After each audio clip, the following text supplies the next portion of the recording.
Dito tayo ngayon sa isang inahin ko ng baboy. Bali ito yung una na nahakaan. 3 months na yan. Nakakain ng itlog ng manok kasi dito nilalagay yung diyan nilalagay yung itlogan ng manok na abot ng baboy. Grabe pala guys ang tindi. Pagka mayroon kayong mga alagang inahin, iwasan nyo na mapalapit siya sa mga itlog kasi biruin nyo, 3 months na yung tiyan nito. Malaki na yung tiyan niya. Pero hindi siya nanganak. Ayan hindi siya nanganak.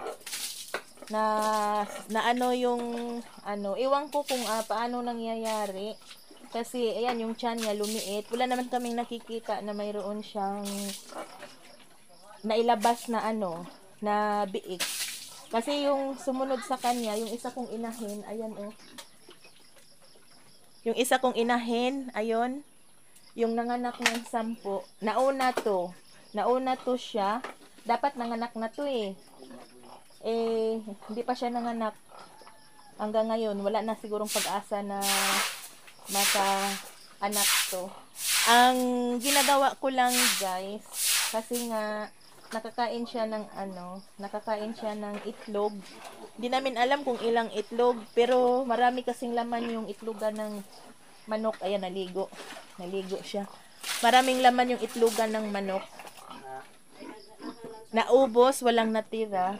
Ayun ginagawa namin, pinapainom ko lang siya ng barley. Capsule na barley. Health Wealth Green Barley. Na capsule ang hinahalo ko sa pagkain niya. At ito siya ngayon, hindi naman siya wala naman siyang nararamdaman. Sana tuluyan na makarecover siya kahit hindi namin alam kung nasaan na napunta yung biik niya. Kasi wala naman kaming nakikita na lumabas. Ayan guys.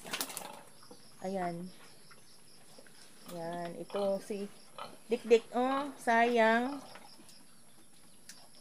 Sayang siya guys. Iwan ko kung saan napunta yung saan napunta yung anak niya. Baka nandito pa to sa loob.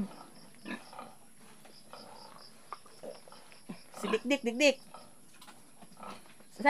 Ikaw sana mauna ng anak, Dikdik. Ha? Ikaw sana mauna ng anak. Kung saan man nga ulitan mong pugka. Manining ka ng pugkag itlog. Ha?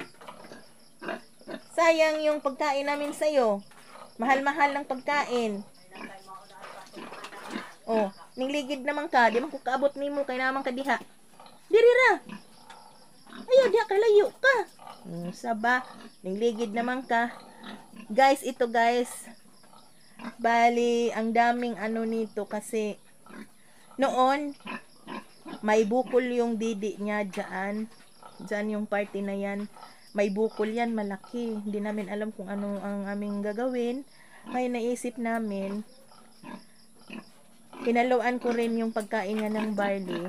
Yung bukol niya guys, pumutok. Kaya ngayon, wala na siyang bukol. Tapos, ito na nga sana, manganganak na nga sana to.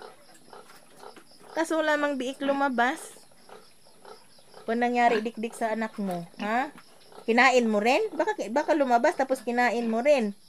Uy, baka lumabas yung biik mo tapos kinain mo rin. Ha? Ginaya mo ng itlog.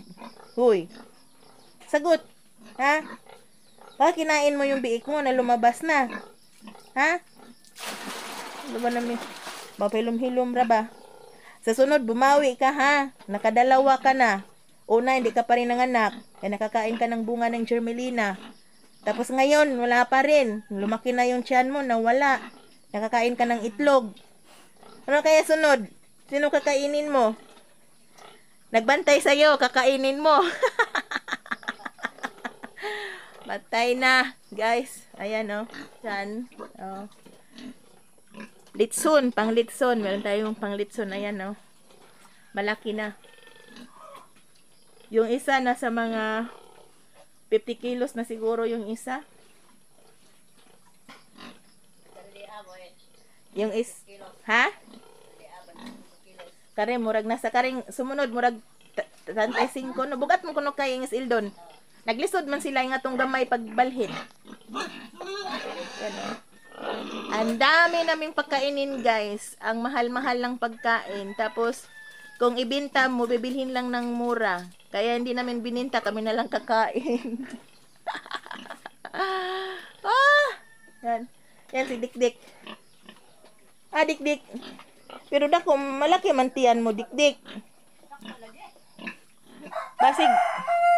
Basig manganak pa. Hindi, ma-overdue naman ni siya. Over na ko lang ha. Ha? Nag-over na. Overdue kay nauna man 13 man kadto 20 o nanganak na siya. Yan ito 13 na hangaan. Yon 20 na hang. Ang sa tong buwan na ma? Ma? Unsang buwan na to gi patakmagan? Ha?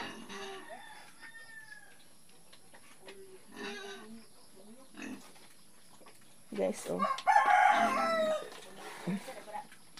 Gagmay lang aron mangwag na pug kag usob ang daghan imong baktin. Kaduha naman ka, ha? Kaduha na ka nakakana. Dikdik. Asa na yung baktin? Asa na yung ano pinagbubuntis mo na wala man? Saan na napunta? Kaya tip ko sa inyo sa mga mayroong alaga na baboy na inahin, iwasan nyo talaga na makakain sila ng may shell. Kasi proven talaga ito, 3 months na yung tiyan. Malaki na talaga, nakita na namin na malaki na yung tiyan niya. Nakakain lang ng itlog. Ayun. Hindi siya nanganak, nawala yung anak niya. Saan kaya yun napunta? Kinain siguro ng bakunawa. No? Ha? Ilang arnil bagay. Ilang anay ko nung harang ko nga.